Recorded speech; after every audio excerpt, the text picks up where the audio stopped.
बाप कोई बेटे युद्ध करने को कह रहे, अरे आशीष भाई कि बाप को ही बेटे युद्ध करने को कह रहे, लेकिन ये गोलियों से ठोक नहीं पाएंगे कि आतंक की करतूत देख कर कह रहा कभी ये दोजख हुआ गोलोक नहीं पाएंगे। आतंक की करतूत देख कर कह रहा कभी ये दोजख हुआ गोलोक नहीं पाएंगे। और घर में ही घुसकर ऐसा इन्हें मारा है कि पैदा होने वाली कोई कोख नहीं पाएंगे। कि घर में ही घुसकर, अगली पंक्ति सही कह दो तो भारत के एक सैनिक के लिए आपका हाथ खुल जाए कि घर में ही घुसकर ऐसा इन्हें मारा है कि पैदा होने वाली कोई कोख नहीं पाएंगे। और भारत के शेरों की गरजती दहाड़ को ये पाक के गिदड़ कभी रोक नहीं पाएंगे। जिंदाबाद भाई। कि भारत के शेरों की गरजती दहाड़ को, अरे अजय साहू भाई साहब कि भारत के, एक बार यार जयकारा यहां से लगना चाहिए, बोले भारत माता की। ये है संदीप गांव, भारत है, इससे पवित्र भारत कहीं नहीं हो सकता। गांव के बारे में याद आ गया कि हमारे घर में ही खुशियों का सुंदर ठाव लगता है, मगर मंदिर की झलक जैसा ही माँ का पांव लगता है। कि हमारे घर में ही खुशियों का सुंदर ठाव लगता है कि मंदिर की झलक जैसा ही माँ का पांव लगता है। ये बूढ़ी नीम और खेतों की सुनहली कह रही मिट्टी हमें हर शहर से प्यारा ही अपना गाँव लगता है। हमें हर शहर से प्यारा ही ये अपना गांव लगता है। तो ये हमें आंख दिखाने चले। मैंने तो इनके लिए संदीप भाई एक और जवाब दिया। मैंने कहा अच्छा जवाब जाना चाहिए कि नहीं जाना चाहिए, आप बताइए। जाना चाहिए ना, यहाँ पे जवाब जाना चाहिए कि नहीं जाना चाहिए? जाना चाहिए। और किनको जाना चाहिए? जिन्होंने हमारे भाई बहनों को पहलगाम में गोलियों से मारा था। आप सबने सुना होगा 42 से 47 हमारी माताएं बहनें भाई बहनों को गोली से मार दिया गया। क्यों?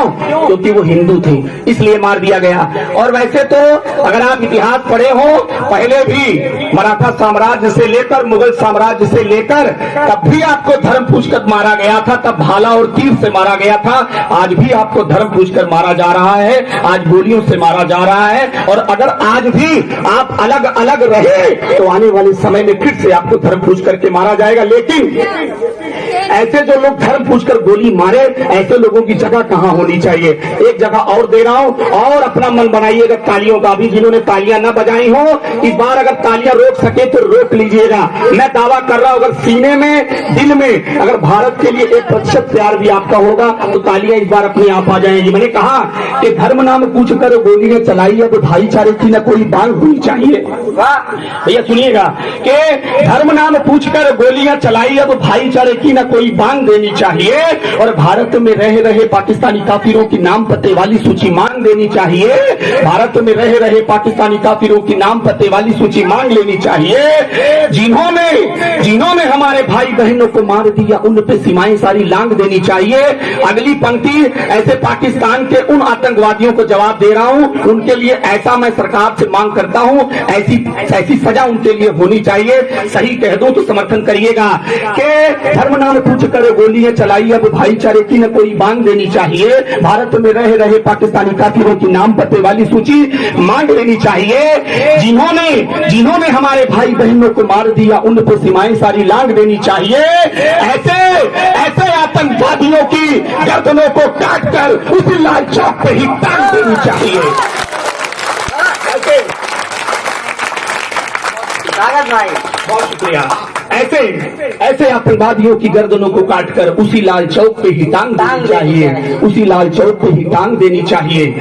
पिछले दिनों संदीप भाई मुझसे कहा गया, पीछे दादा लोग बैठे हैं, यहाँ लगभग सैकड़ों की संख्या में लोग हैं, पूरा गांव बैठा है। ये बड़ी बात है जिस दौर में एक अफवाह फैली हो कि ड्रोन से चोर आ रहे हैं। सर ये कुछ नहीं है, एक सच्चा तर्क दे रहा हूं। आपकी सीमाओं पर जब कोई भी पाकिस्तान का, चाइना का ड्रोन आता है तो हमारी भारत की आर्मी, भारत के वैज्ञानिक उस ड्रोन को तुरंत पकड़ लेते हैं। तो इस 2 टके की ड्रोन की क्या औकात है? ये कोई ड्रोन का चोर वो नहीं है, केवल ये अफवाह फैलाई जा रही है कि जिससे आप अलग अलग हो जाएं। हाँ, थोड़ी सी शैतानियां कुछ हो सकती है, लेकिन पूरा 100% ये सच नहीं है। मुझसे कहा कि इतना चिल्लाते क्यों हो? मुझे इल्जाम देते हैं लोग, यार इतना गला फाड़ते क्यों हो? क्यों भैया? कहा कि चिल्लाते क्यों हो? अगर मैंने जवाब सही दिया हो तो मेरा समर्थन खत्म करिएगा। आपका ये लवलेश यदुवंशी जवाब दे रहा है कि चिल्लाता क्यों है। मैंने कहा अना अनहद सरो सरहद सदाएं कौन लिखेगा। अच्छे लोग बैठे हैं कि अना अनहद सरो सरहद सदाएं कौन लिखेगा। सदा माँ बाप खुश हो दुआएं कौन लिखेगा। अना अनहद सरो सरहद सदाएं कौन लिखेगा।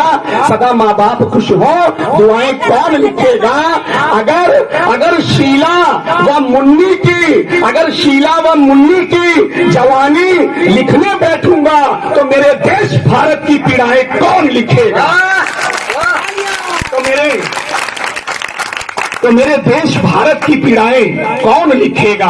अगर शीला व मुन्नी की जवानी लिखने बैठूंगा तो मेरे देश भारत की पीड़ाएं कौन लिखेगा। बोलिए भारत माता की। कोई पहचान ना होती, कोई सम्मान ना होता। लोगों ने कहा कि हिंदुस्तान कैसे, देश कैसे है। सुनने का मन हो तो एक बार तालियां बजाकर बता दीजिए तो और कुछ बातें बता सकते। सुनना चाहते हैं। कोई पहचान ना होती, कोई सम्मान ना होता, हमारी शानो शौकत का कोई सामान ना होता। ये देश किससे है? जिस मिट्टी पर आप बैठे हैं। अगर इस मिट्टी से मोहब्बत हो, प्यार हो तो चौथी पंक्ति में इस मिट्टी के लिए हाथ खोलिएगा। कोई पहचान ना होती, कोई सम्मान ना होता, हमारी शानो शौकत का कोई सामान ना होता। अगर होती नहीं कुर्बानियां अपने शहीदों की, कसम से आज हिंदुस्तान न होता। कसम से, जिंदाबाद भाई, कसम से आज हिंदुस्तान न होता। एक अचानक कोई जाकर के कह दे कि उसे पाकिस्तान अच्छा लगता है, कोई अचानक कह दे कि उसे तो अमेरिका अच्छा लगता है, किसी ने कह दिया कि भैया फ्रांस बड़ा अच्छा दिखता है, बड़ा अच्छा लगता है, किसी ने कहा कि थाईलैंड चले जाओ, बैंकॉक चले जाओ, सुंदर सुंदर गोरियां देखने को मिलती है, थाईलैंड अच्छा लगता है। लेकिन आप जैसे तिवारीपुर के लोगों, आपको क्या अच्छा लगता है, मुझे क्या अच्छा लगता है। इस बार यार चौथी पंक्ति में दोनों हाथ ऊपर करके तालियां बजा दीजिएगा। अगर चौथी पंक्ति सही कह दूं, अगर जो चीज मुझे अच्छी लगती है, अगर वो आपको भी अच्छी लगती है। बड़ी इमारतों में नफरती का अपना प्यार का मकान लगता है। चौथी पंक्ति में तैयार रहिएगा कि बड़ी सी बिल्डिंगों में नफरती सामान लगता है, मगर मिट्टी का अपना प्यार का मकान लगता है। ना अच्छा चीन अमेरिका न पाकिस्तान लगता है, सभी देशों से सुंदर अपना हिंदुस्तान लगता है। जिंदाबाद भाई। सभी देशों से सुंदर अपना हिंदुस्तान लगता है। अच्छा प्रधान जी चले गए क्या? प्रधान जी अच्छा बैठे हैं। क्या यहाँ पर कोई किसी घर से सेना के जवान में कोई है, आर्मी में है कोई है? अच्छा भैया जय हिंद सर, आपको सैल्यूट। तो अब आप बैठे हैं तो अब आपसे बड़ा मेरे लिए पूजनीय कौन होगा। पिछले दिनों अब आपकी ये आपकी जिम्मेदारी है कि आपके घर से कोई एक सैनिक है। ये आसान काम नहीं है। बता रहा हूं एक बात, जब पिछले दिनों 42 लोगों को सर मारा गया था ना, तो यहां से अपनी तरफ से ऑपरेशन सिंदूर करके हमला किया गया। बारीक बात बता रहा हूं, सुनिएगा। आपके गांव में, भैया आपका नाम क्या है? उमेश भैया, आपके यहाँ से सैनिक उमेश फौजी जी। तो ऑपरेशन सिंदूर के नाम करके उनको जब हमला किया गया तो कुछ लोगों ने कहा कि सीज फायर क्यों हुआ, क्यों हमला रुकवा दिया गया। कई लोगों ने कहा कि इसी समय पाकिस्तान को खत्म कर देना था। लेकिन कसम खा के कह रहा हूं, जिस समय वो हमला हो रहा था हम और आप तो आराम से बैठे रहे होंगे, लेकिन जितने सैनिक वहां लड़ रहे थे उनकी माताएं, उनकी बहनें, उनकी पत्नियां इस इंतजार में बैठी थी, हे भगवान कितनी जल्दी युद्ध खत्म हो जाए और हमारे भाई, हमारे पिता, हमारे पति जल्दी से घर आ जाएं। तो ये इनकी पवित्रता है। एक बार यार उमेश फौजी जी के लिए तालियां हो जाए, कितनी अच्छी बात है ये। दक्षिण के एक नेता ने कहा, अब जो बात कहने जा रहा हूं सुनिएगा, शायद कोई और कभी ये बात नहीं कहेगा। बड़ी हिम्मत और हौसला चाहिए कहने के लिए। हमारे बीच में एक फौजी है इसलिए ये बात कह रहा हूं। किसी एक बदतमीज पागल ने कह दिया कि जब फौजी सेना के जवान सरहदों पर ड्यूटी करते हैं तो इनकी पत्नियां घरों में गुलछर्रे उड़ाती हैं। क्या आप ये बात मान सकते हैं? नहीं मान सकते। आप मान सकते हैं? नहीं मान सकते। जब ये सेना के जवान वहां ड्यूटी, जिसकी वजह से ये देश है, ये पानी मुस्कुराहट का कभी खारा न आएगा। ये पानी उन नेताओं को जवाब दे रहा हूं, सही हो तो चौथी पंक्ति में तालियों को जवाब जाना चाहिए। ये पानी मुस्कुराहट का कभी खारा न आएगा, विजय पथ पर चलेंगे हम, कभी हारा न जाएगा। ये पानी मुस्कुराहट का कभी खारा न आएगा, विजय पथ पर, विजय पथ पर, विजय पथ पर चलेंगे हम, कभी हारा न जाएगा। ये नेता अपने बेटों को अगर सैनिक बना लेंगे तो सरहद पे कोई फौजी कभी मारा न जाएगा। जिंदाबाद भाई जिंदाबाद। ये क्या बात है। ये नेता अपने बेटों को अगर सैनिक बना लेंगे तो सरहद पे कोई फौजी कभी मारा ना जाएगा। किसी नेता अभिनेता का सारा भेष जिंदा है। ये जो अपने आप को पूछा गया कि देश किससे है, मैंने बताया कि ये देश किससे है। अगर आप भी सहमत हो तो मेरे साथ ये समर्थन करिएगा कि किसी नेता अभिनेता का सारा भेष जिंदा है, कि किसी नेता अभिनेता का सारा भेष जिंदा है, वहां पर आप जिंदा हैं, यहाँ लवलेश जिंदा है। कि किसी नेता अभिनेता का सारा भेष जिंदा है, वहां पर आप जिंदा हैं, यहाँ लवलेश जिंदा है। मेरे टुकड़े भले कर दो मगर यही कहूंगा मैं, वो सरहद पे खड़े फौजी के कारण देश जिंदा है। वो सरहद पे खड़े फौजी के कारण देश वो जिंदा है। सरहद पे खड़े फौजी के कारण देश जिंदा है। पिछले दिनों भैया आप तो सैनिक हैं, पिछले दिनों कहा गया जब हमारे पहलगाम घाटी में 42 से 47 निर्दोष भाई बहनों को मार दिया गया तो मैंने एक कड़वा सच कहा। सर भैया सुनिएगा, भैया हेलो ये सुनिएगा, पहलगाम में जब हमारे भाई बहनों को मारा गया तो मैंने बताया कि क्या बात रही होगी।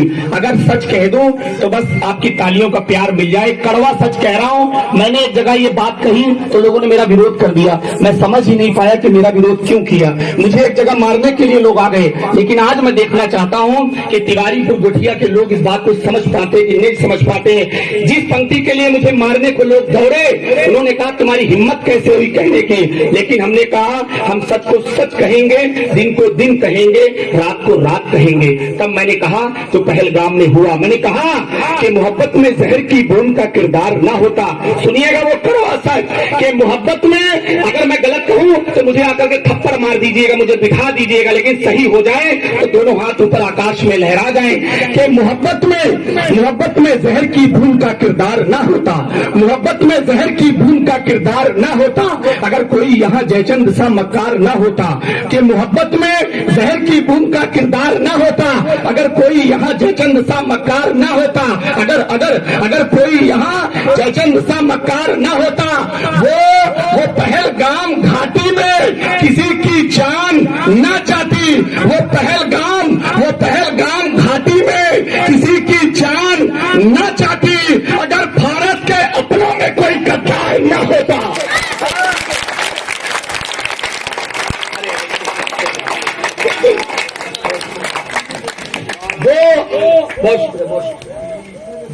वो पहलगाम घाटी में किसी की जान न जाती, अगर भारत के अपनों में कोई गद्दार न होता, अगर भारत के अपनों में के जमी सदियों की गंदी धूल को अब झाड़ देना है।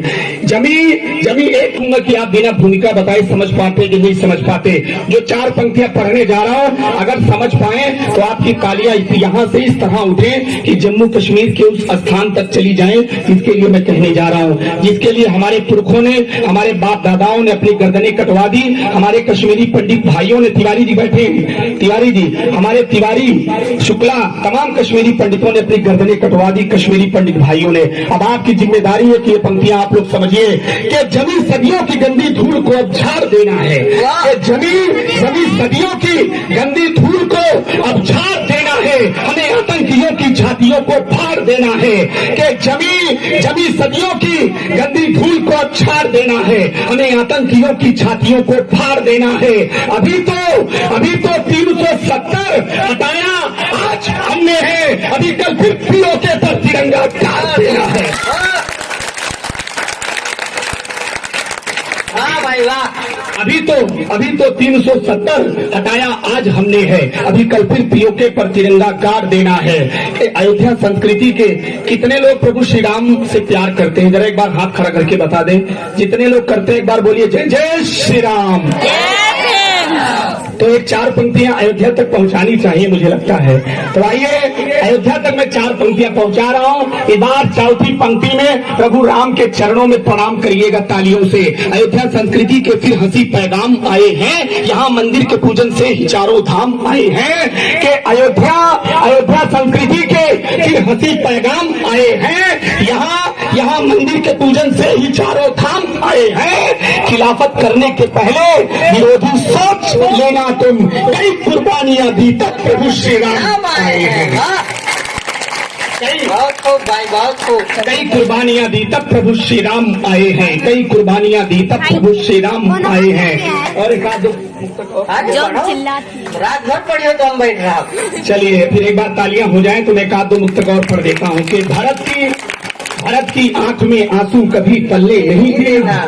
भरत की आंख में, माता सीता के लिए चौथी पंक्ति में प्यार मांगता हूं कि भरत की आंख में आंसू कभी पल्ले नहीं देना, प्रभु श्री राम को वनवास में चलने नहीं देना। कि भरत की आंख में आंसू कभी पल्ले नहीं देना, प्रभु श्री राम को वनवास में चलने नहीं देना।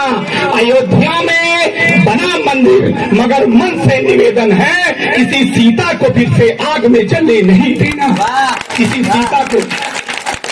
सीता को फिर से आग में जलने नहीं देना। मेरी माताएं बहनें बैठी हैं, 4 पंक्तियां मैं आपको समर्पित कर रहा हूं। अगर आपको सही लग जाए आप लोग तो तालियां बजाइएगा ही, और मेरे बड़े भाई, मेरे दादा, मेरे चाचा, मेरे बच्चे इसलिए तालियां बजाइएगा। किसी गली में एक छोटे से बच्चे को केवल इसलिए मार के फेंक दिया गया क्योंकि वो लड़की थी।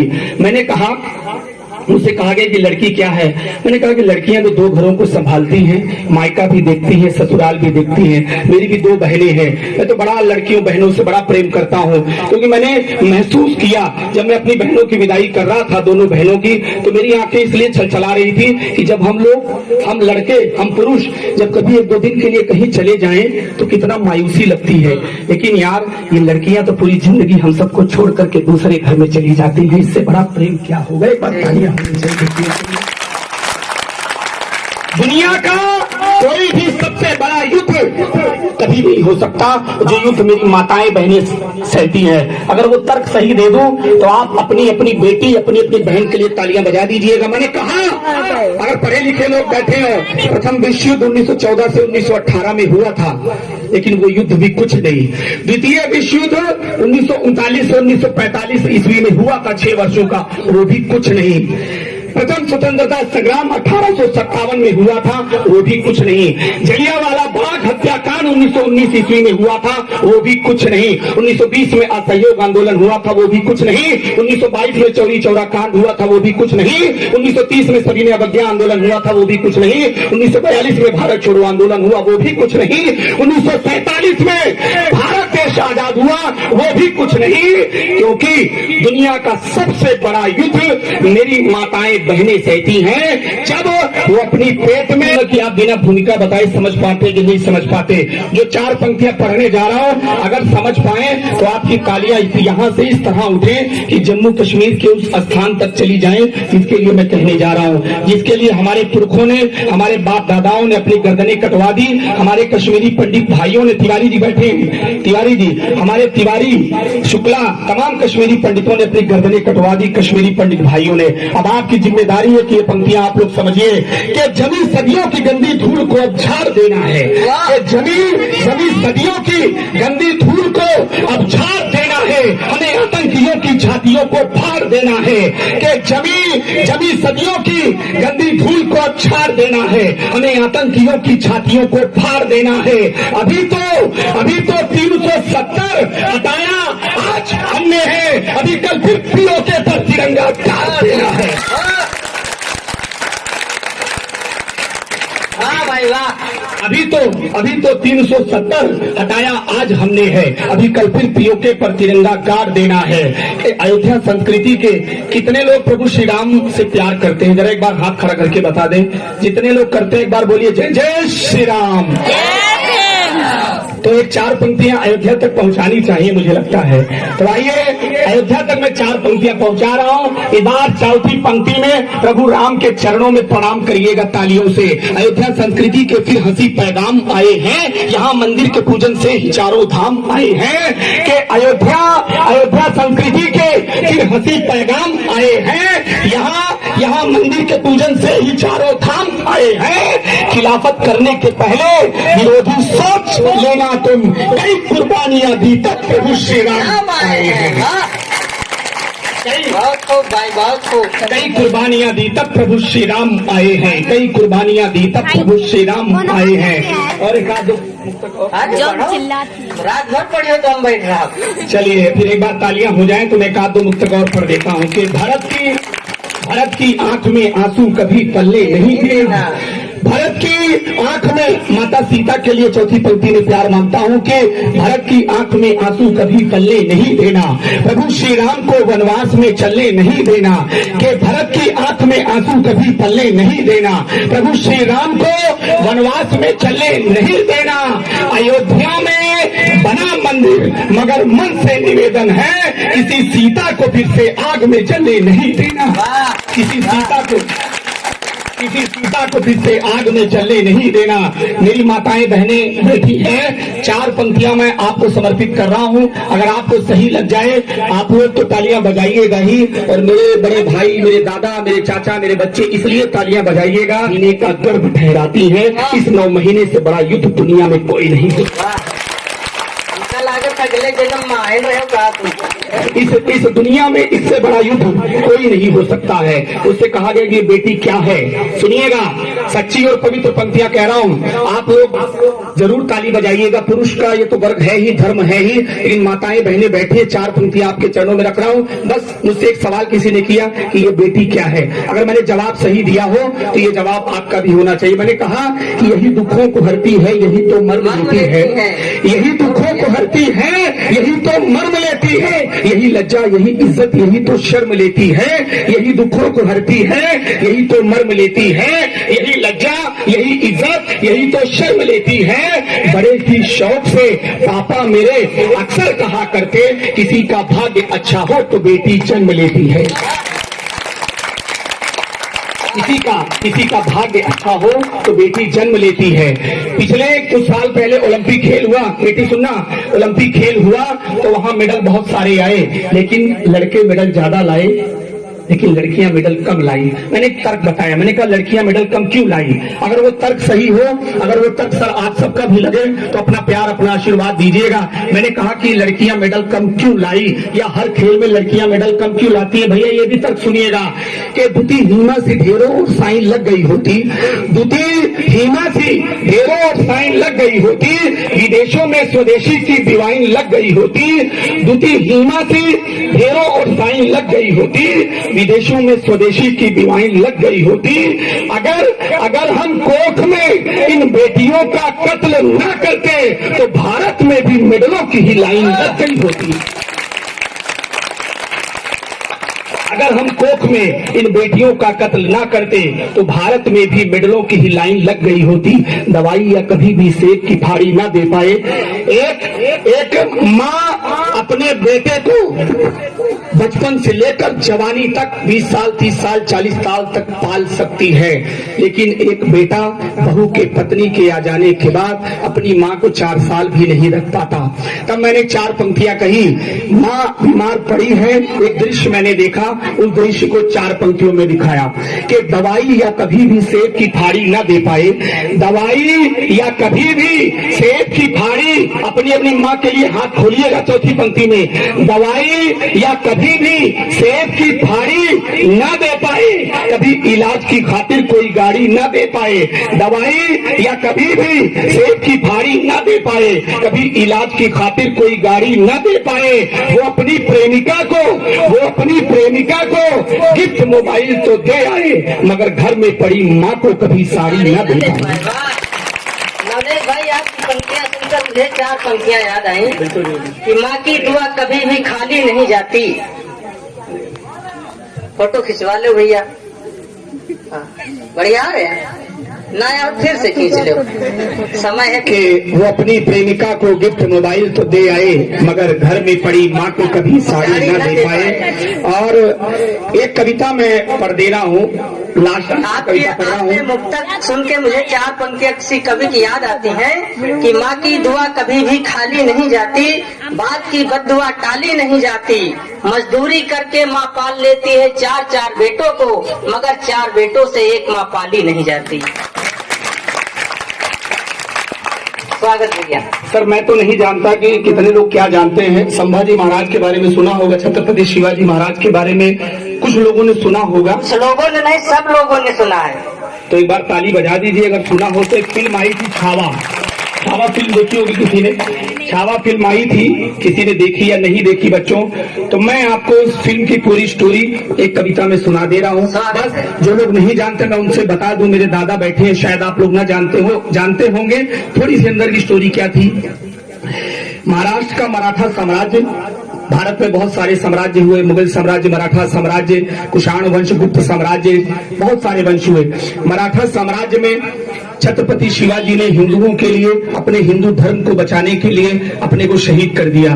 बाद में उनके पुत्र संभाजी महाराज, जिन्हें छावा कहा जाता है, उन्होंने भी औरंगजेब से, औरंगजेब एक कट्टर शासक था जो हमारी आपकी हिंदू बहनों को उठा करके ले जाता था, उनके साथ गलत काम करता था, उन्हें मार के फिकवा देता था। तो उस औरंगजेब से लड़ाई लड़ते हुए संभाजी महाराज शहीद हुए। उन्होंने केवल अपने लिए लड़ाई नहीं लड़ी, संभाजी महाराज छावा ने हमारी हिंदू बहनों, बेटियों, माताओं को बचाने के लिए और अपने देश को बचाने के लिए लड़ाई लड़ी उस कट्टर औरंगजेब से।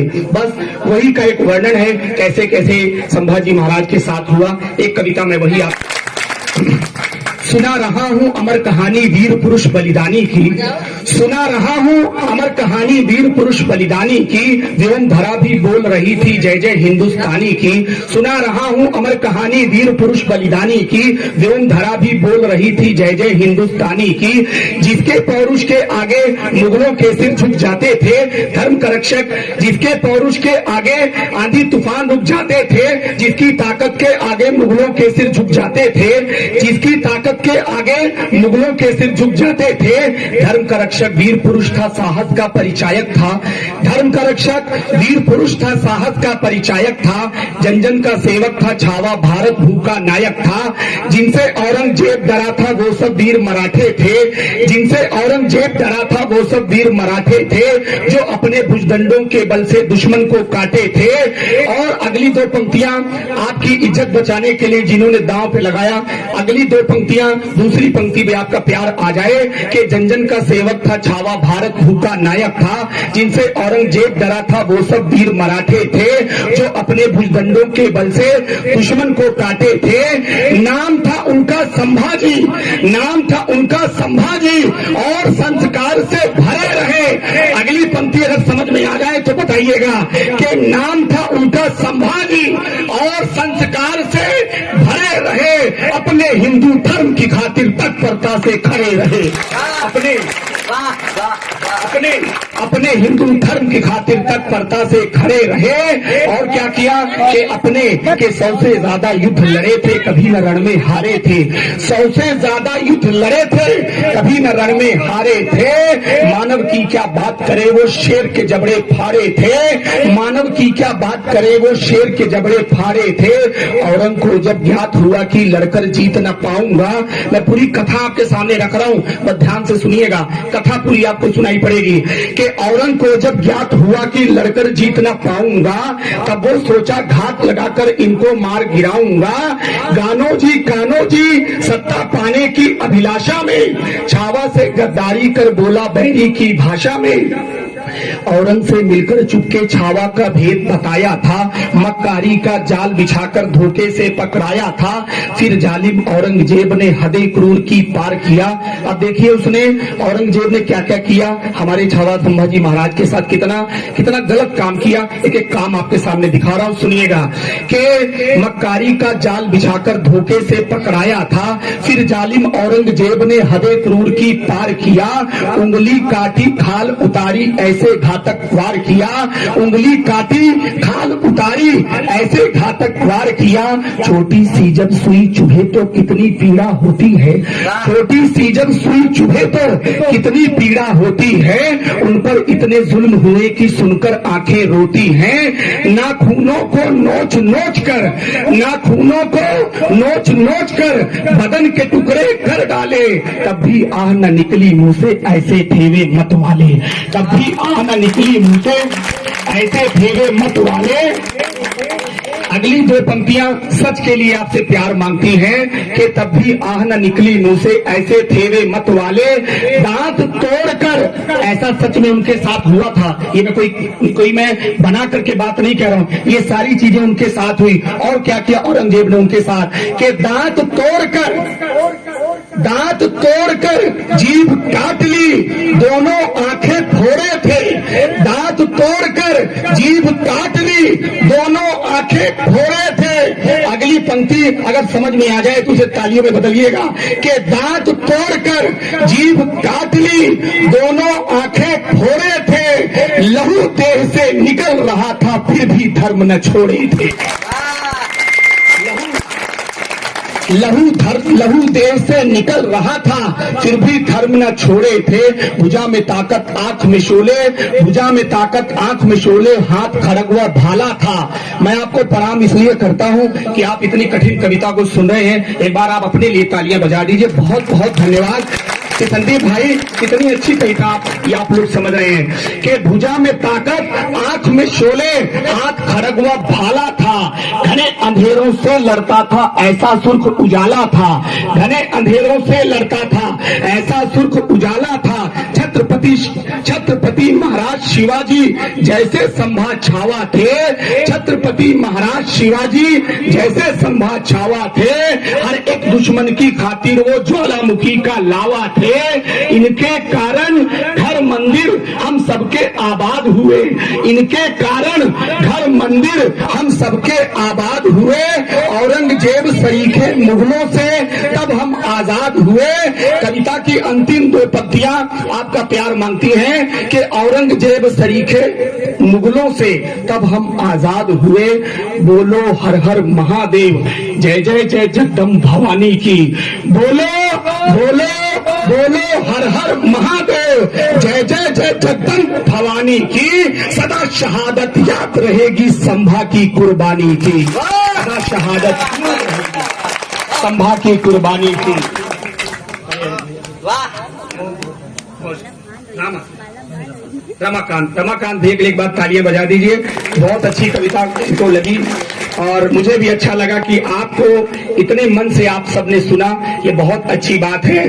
आइए अब एक ऐसे व्यक्तित्व को बुलाने का समय है जो है जिसने आप सबकी इज्जत को पूरे देश में लेकर के दिखाया है कि रायबरेली के लोग ऐसे भी हो सकते हैं जो कागज कलम से कविता लिख करके रायबरेली का नाम पूरे देश में रोशन करते हैं। आपका बेटा संदीप शरारती आपके बीच में है। आपको नाज होना चाहिए, आपको फक्र होना चाहिए कि आपके बीच से एक लड़का निकल करके आज पूरे देश में कविताएं पढ़ रहा है। तो एक बार दोनों हाथ ऊपर उठाकर संदीप शरारती के लिए तालियां होनी चाहिए। आपका ये अपना भाई है। मुझे 4 पंक्तियां याद आ गई, हालांकि वो हास्य के कवि हैं, मैं तो बहुत ज्यादा हास्य कह नहीं पाता। भैया थोड़ी देर बैठिए भैया। हेलो भैया बेटे, संदीप शरारती आपका अपना है, अभी आप इसको सुनेंगे तो आनंद से भर जाएंगे। मैं तो हास्य का कवि नहीं हूँ, लेकिन याद आ गया हमारे अशोक बेशरम दादा हैं। वो कहते हैं, उनका नाम है अशोक बेशरम, वो कहते हैं कि मूंछें 5 प्रकार की होती हैं। वो जो दादा बैठे हैं जो ऊपर करके मूंछ ऐसे ऊपर की तरफ ऐसे करते हुए, इसे कहते हैं उच्च मूंछ। जो मूछा ऊपर करके ऐसे की जाती है उसको कहते हैं उच्च मूछ। और वो भैया जो नीचे की तरफ ऐसे डिजाइन किए हुए हैं उसको कहते हैं नीच मूछ। जो नीचे की तरफ करके बैठी जाए उसको कहते हैं नीच मूछ। और वो चाचा जी जो यहाँ नाक के पास थोड़ा सा ऐसे चने की तरह ऐसे रखे हुए हैं इसको कहते हैं कुछ मूछ, इसको कहते हैं कुछ मूछ। और जो मेरी तरह पूरा जिला खारिज होता है उसको कहते हैं छुच मुछ, उसको कहते हैं छुच मुछ। और जो वहाँ एक दादा बैठे पूरा दाढ़ी उड़ी रखा करके उसको कहते हैं गुच्छ मुछ। तो इसलिए श्रोताओं मुझे 5 प्रकार की होती हैं। अगली बार जब परीक्षा में आए तो लिखिएगा उच्च मुच, निच मुच, कुछ मुच, कुछ मुच, छुच्छ मुच, गुच्छ मुच। एक बार मुझे के लिए तालियां हो जाएं। बहुत अच्छा। ये संदीप शरारती बहुत ही अच्छा और नेक इंसान है। इतना अच्छा है कि अपने पिताजी को भी याद हमेशा करता है। एक बार इनसे पूछा, पड़ोसी जब तुम्हारे पड़ोसी जब नाले में गिरते हैं तो सीधे नदी में जाके निकलते हैं, तुम्हारे दूसरे चाचा जी जब नदी में गिरते हैं तो सीधे समंदर में जाके निकलते हैं। फिर इनसे कहा गया तुम्हारे जो फूफा जी हैं वो जब नहर में कूदते हैं तो टिब्बुल से आकर निकलते हैं। इन्होंने कहा कि अच्छा तुम अपने बाप के बारे में बताया। इन्होंने कहा बाप के बारे में नहीं, मैं अपने बारे में बताऊंगा। तो संदीप ने कहा कि भैया जब हम ऊपर सवेरे सवेरे छते पे जाई था तो टंकी में कूदी था तो सीधे आगे पोटी से निकली था। तो संदीप शरारती के लिए एक बार जोरदार दोनों हाथ ऊपर उठा करके तालियां हो जाए, वो आए और अपनी हाथ की कविताएं पढ़े। तू का बेटा हूँ, हम कौन आप कौन, सनातन संस्कृति के भ्रातृया बंधु का बेटा हूँ। मैं गंगा गोमती गोदावरी सिंधु का बेटा हूँ। कोई भी धर्म ना दुनिया में मेरे धर्म से बढ़कर मुझे अभिमान है, मैं हिंद के हिंदू का बेटा हूँ।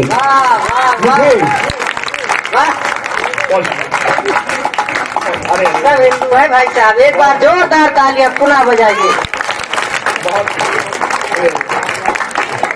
सारे हिंदू एक साथ हो जाए तो देश में किसी की औकात ही नहीं है कि लड़ाई हो जाए। कभी ये पाकिस्तान नहीं बन पाएगा। अभी क्रिकेट का वो मैच हो रहा था ना, सूर्य कुमार यादव कैप्टन थे 2020 में। अब तो सब क्रिकेट देखते हैं। तो उस समय वो पाकिस्तान का लफंगा जैसे 50 रन पूरा किया ऐसे इशारा किया था, देखा होगा आपने, ऐसे बंदूक का। कहते हैं ना संदीप भाई कि कुत्ते की पूंछ कितनी भी वो कर दो सीधी कभी नहीं होगी, वैसे ही उन लोगों की है। वो जैसे हमारे सेना के जवानों को गोली मारते हैं वैसे ही क्रिकेट के मैदान में ऐसे उन्होंने निशान बनाया था। मैंने कहा तुम हमारे बच्चे हो, तुम्हारा जन्म तो 14 अगस्त 1947 को हुआ था, लेकिन हमारे जन्म की तो कोई बात ही नहीं है। हमारे भारत के सैनिकों को उन्होंने गोली दिखाई क्रिकेट के मैदान पर, मैंने उन्हें जवाब दिया एक छंद में। अगर ये जवाब सही हो जाए तो इस तिवारीपुर सूची सलवन रायबरेली की आवाज पूरे भारत से पाकिस्तान तक जानी चाहिए कि उन्होंने गोली का निशान बनाया। एक आपके भाई ने जवाब दिया, मेरा अकेले का जवाब नहीं है, ये आप सबका जवाब होना चाहिए कि ऐसे पाकिस्तान के लोगों को यहाँ से भी जवाब जाना चाहिए। मैंने कहा कि बात को ही बेटे युद्ध करने। जब हम आए पीछे तो मुझसे किसी ने कहा कि भैया मंच पर कुर्सी लगवा दे। हमने कहा यार ये तो हमारे लिए बड़ा पाप हो जाएगा। जब माँ हमारे सामने विराजमान हो तो हम जैसे छोटे लोगों को कुर्सी की कोई जरूरत नहीं होती है, कुर्सी तो उनको जरूरत होती है जो कुर्सी के लिए लड़ते झगड़ते हैं। तो आइए ऐसे पवित्र मंच में मुझे आने का मौका मिला है। 10-15 मिनट आपके साथ हूँ, मेरी बात के साथ रहिएगा। अभी तक आपने हंसने हंसाने की बात भी की, उमराव भैया ने गीतों की बात भी की, लेकिन मैं जानता हूँ कि चाहे कोई पढ़ा हो या ना पढ़ा हो, लेकिन जब देश की मिट्टी की भारत की बात आती है, अपने फौजियों की बात आती है तो सब एक बराबर हो जाते हैं। अच्छा कितने लोग हैं जो अपने भारत देश से प्यार करते हैं? जरा एक बार हाथ खड़ा करें, मैं जानना चाहता हूँ ईमानदारी से। आप नहीं करती माता जी? जितने लोग हैं भारत देश से, अगर एक बार हाथ खड़ा करें। चलिए ये हाथ खड़ा रखिए। अभी दूसरे हाथ में इसको पाकिस्तान समझिए और दूसरे हाथ से एक बार ऐसे से पीट दीजिए तो जोरदार तालियां हो जाएंगी। सर जो हाथ नहीं ऊपर के माता जी वो भारत से प्यार क्या करें, भारत उनके जेठौत का नाम है। अच्छा बहुत बढ़िया। ये संदीप बीच बीच में ऐसे बोलते रहेंगे क्योंकि जो घर का संचालन नहीं कर पाता वही मंच का संचालन कर पाता है। और इनकी तो शादी भी हो गई है, हालांकि मेरी अभी नहीं हो पाई है। अगर मैं ऐसे ही रोज रोज रात भर जागता रहा तो होने की गुंजाइश भी नहीं है। और अपने होने वाले बच्चों की कसम खा के कहता हूँ जो अभी हुए नहीं है, अगर भविष्य में शादी वादी हो गई, हालांकि मैं 35 साल का वरिष्ठ कुंवारा कहा जाता हूँ और 15 सालों से एक इंटर कॉलेज में लेक्चरर हूँ, पढ़ा रहा हूँ। तो अपनी पूरी जीवनी मैंने अरे भैया 35 साल का कुंवारा न कहो, योगी जी का साधु कहो। भैया सुशील तिवारी जी आपको प्रणाम करता हूँ, बड़े भाई हैं। देखिए कितनी अच्छी बात हो गई, तिवारी भी हैं, यादव भी हैं, वर्मा भी हैं, मौर्य भी हैं। ये कौन है लुच्चे लफंगे? कहते हैं कि गांव चले जाओ तो आपस में सब लड़ते हैं, उनसे कह दो कि वो गोठिया तिवारी पूरा करके देख ले, यहाँ सब आपस में मिलजुल कर प्रेम भाव से रहते हैं। इससे बड़ी बात क्या होगी? इससे बड़ी बात क्या होगी। मराठी, यूपी, बंगाली, बिहारी में रहे उलझे। वाह पहलगाम में धर्म पूछकर गोली मार दी गई, जानते होंगे, ये तो सुना होगा सबने। अभी जब मैं कह रहा हूँ जुड़े रहिएगा, अभी तक जो बातें नहीं वो सारी बातें करके जाऊंगा। आपको लगेगा कि कोई पढ़े लिखे घर से आया था, क्योंकि मुझे पता है कि मेरे सामने सब पढ़े लिखे परिवार के लोग बैठे हैं। ये पहलगाम में पूछा गया तुम कौन हो, हम हिंदू हैं, तुरंत गोली मार दी गई। लेकिन जब यहाँ आया मैंने देखा कितने अच्छे लोग सब जुड़ करके रह रहे हैं। संदीप भाई, तो मैंने वहाँ कहा कि मराठी, यूपी, बंगाली, बिहारी में रहे उलझे। मराठी, यूपी, बंगाली, बिहारी में रहे उलझे। कभी हम चादर चढ़ाने की तैयारी में रहे उलझे, कभी इफ्तार पार्टी की खुमारी में रहे उलझे। वहाँ हिंदू कहा, कभी गोली चली हम पर, और यहाँ हम मौर्य यादव तिवारी में रहे उलझे, है ना। यहाँ हम मौर्य यादव तिवारी में। तो एक होकर के रहिएगा। कोई आपसे पूछे कौन हो, तो कभी यादव मत कहना, कभी तिवारी मत कहना, मेरे तिवारीपुर गठियापुर वाले लोगों, कभी तिवारी मत कहना, कभी वर्मा, सरोज, गौतम, मौर्य कभी मत कहना। मेरी ये 4 पंक्तियों का जवाब कह देना। मैंने अभी कहा आपसे, मैं कसम खा के कह रहा हूँ, 100% का कलेजा। अपनी तहजीब के दामन से ये पैगाम करता हूँ, जरूरत पर दिवस को तम, उषा को शाम करता हूँ। और आज अभी कुछ भी कहने से पहले माँ के चरणों में गोठिया तिवारीपुर को मैं प्रणाम करता हूँ। गोठिया तिवारीपुर को मैं प्रणाम करता हूँ। एक 4 पंक्तियां और उसके बाद मैं अपना काव्य पाठ शुरू करता हूँ। माँ के चरणों में, जिसे कोई नहीं पूछे उसी के घर चला करना। आप सबकी तरफ से मैं दुर्गा माँ, भवानी माँ के चरणों में एक बात 4 पंक्तियों की कह के सर अपनी बात को शुरू करूंगा। बस एक निवेदन है कि जितने मिनट मैं रहूं बीच में उठिएगा मत। मैं अपने इस काव्य पाठ के दौरान, अपनी बात कहने के दौरान कसम खा के आपसे कह रहा हूं, मैं पूरा अपना 100% का कलेजा निकाल के आपके चरणों में रख दूंगा। बस उसके बदले आप मुझे 10% की तालियों का प्यार देते रहिएगा। और मैं आपसे कुछ नहीं मांग रहा हूं, बाकी चीजें तो सब आप सबने तैयार कर ही रखी हैं। तो मैं आप सबकी तरफ से माता के चरणों में 4 पंक्तियां कह के अपनी बात शुरू करूंगा कि जिसे कोई नहीं पूछे उसी के घर चला करना। दुखों की रात में मैया दिया बनकर जला करना। दुखों की रात में मैया दिया बनकर जला करना। और तुम्हें नवरात्रि में इतना निवेदन है, ऐ भवानी माँ, भला करके सभी के बाद मेरा भी भला करना। सभी के बाद मेरा भी भला करना। सभी के बाद मेरा भी भला करना। बहुत शुक्रिया भैया, बहुत शुक्रिया। क्या नाम है आपका? धीरज भाई।